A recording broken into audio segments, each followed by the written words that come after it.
that's occurred. Let's talk about Latin America and its leaders like Jaime Roldos. Talk about him and his significance. You wrote about him in your first book, Confessions of an Economic Hitman. Yeah, Jaime Roldos was an amazing man. After many years of military dictators in Ecuador, U.S. puppet dictators, there was a democratic election, and one man, Jaime Roldos, ran on a platform that said Ecuadorian resources ought to be used to help the Ecuadorian people, and specifically oil, which at that time was just coming in. This was in the late 70s.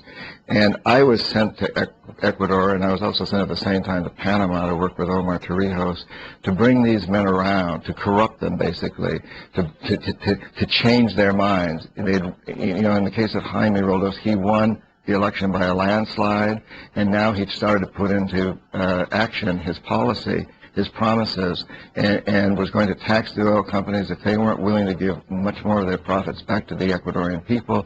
Then he threatened to nationalize them. So I was sent down along with other economic hitmen. I played a fairly minor role in that case and a major one in Panama with Torrijos.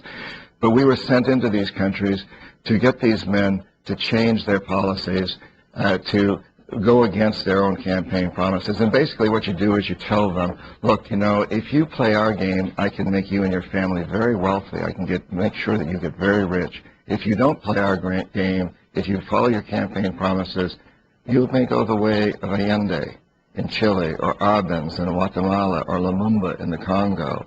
On and on. We can list all these presidents that we've either overthrown or assassinated because they didn't play our game. But Jaime would not come around, Jaime Roldos. He stayed uncorruptible, as did Omar Torrijos. And both of these, and from an economic hitman perspective, this is very disturbing, because not only did I know I was likely to fail at my job, but I knew that if I failed, something dire was going to happen. The jackals would come in, and they would either overthrow these men or assassinate them. And in both cases, these men were assassinated. I have no doubt they died in airplane crashes 2 months apart from each other in 1981. A single plane, their own private planes crashed. Explain more what happened with Omar Torrijos. Well, Omar again was very, very stalwartly standing up to the United States, demanding that the Panama Canal should be owned by Panamanians. And I spent a lot of time with Torrijos, and I liked him very, very much as an individual. He was extremely charismatic, extremely courageous, and very nationalistic about wanting to get the best for his people, and I couldn't corrupt him. I tried everything I could possibly do to bring him around. And as I was failing, I was also very concerned that something would happen to him. And sure enough, it was interesting that Jaime Roldos' plane crashed in May, and Torrijos got his family together and said, I'm probably next, but I'm ready to go. We've now got the canal turned over. He had signed a treaty with Jimmy Carter to get the canal in Panamanian hands. He said, I've accomplished my job, and I'm ready to go now. And he had a dream about being in a plane that hit a mountain. And within 2 months after it happened to Roldos, it happened to Torrijos also. And you met with both these men? Yes, I met with both of them. What were your conversations like? Well, especially with Torrijos, I spent a lot of time with him in some formal meetings and also at cocktail parties and barbecues. He was big on things like that. And it was constantly trying to get him to come around to our side and letting him know that if he did, he and his family would get some very lucrative contracts, would become very wealthy. And, you know, warning him, and he didn't really need much warning because he knew what would be likely to happen if he didn't. And his attitude was, I want to get done what I can in my lifetime, and then so be it. And it's been interesting, Amy, that since I wrote the book Confessions, Marta Roldos, who's Jaime's daughter, has come to the United States to meet with me, and I just spent time with her in Ecuador. She's now a member of Parliament in Ecuador, just elected, and she married Omar Torrijos' nephew. And it's really interesting to hear their stories about what was going on. She was 17 at the time. Her mother was also in a plane that her father died in. The two of them died in that plane. And then to hear her talk about how her husband, Omar's nephew, was in that meeting when the family was called together, and Omar said, I'm probably next, but I'm ready to go. I've done my job. I've done what I could do for my people. So I'm ready to go if that's what has to happen. So what were your conversations at the time with other so-called economic hitmen? You became the chief consultant at Charles Maine. Chief economist, Chief right? Economist. Right.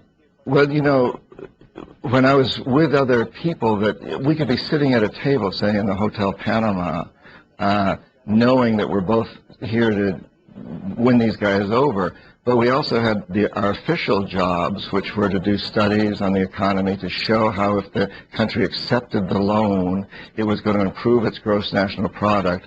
We would talk about those kinds of things. I suspect a little bit like if two CIA agents, spies get together, or have a beer together, they don't really talk about what they're really doing beneath the surface, but they've got an official job too, and that's what you focus on. And in fact, the two, in my case, are very closely linked. So we were producing these economic reports that would prove to the World Bank and would prove to Omar Torrijos that if he accepted these huge loans, then his country's gross national product would just mushroom and pull his people out of poverty. And it was, we produced these reports, which made sense from a mathematical econometric standpoint. And in fact, it often happened that with these loans, the GNP, the gross national product, did increase.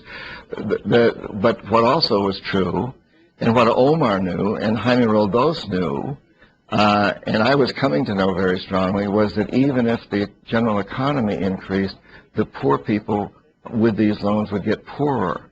The rich would make all the money because most of the poor people weren't even tied into the gross national product. A lot of them didn't even make income. They were living off subsistence farming. They benefited nothing, but they were left holding the debt. And because of these huge debts, their country in the long term would not be able to provide them with health care, education, and other social services. Talk about Congo.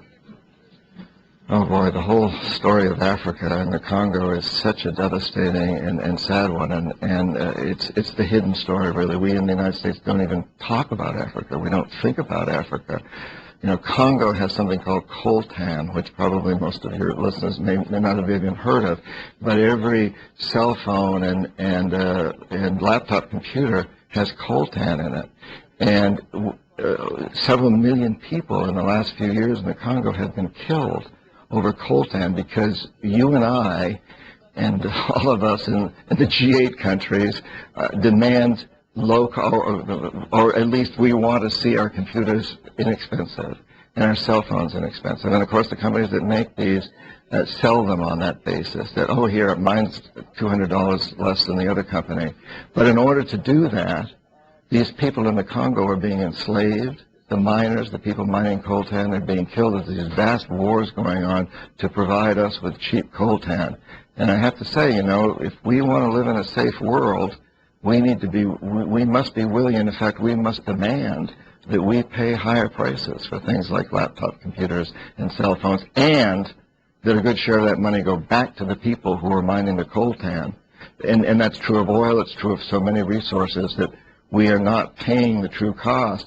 And there's millions of people around the world suffering from that. Roughly 50,000 people die every single day from hunger-related diseases and curable diseases that they don't get the medicines for, simply because they're part of a system that demands that they put in long hours and get very, very low pay so we can have things cheaper in this country. And Congo is an incredibly potent example of that.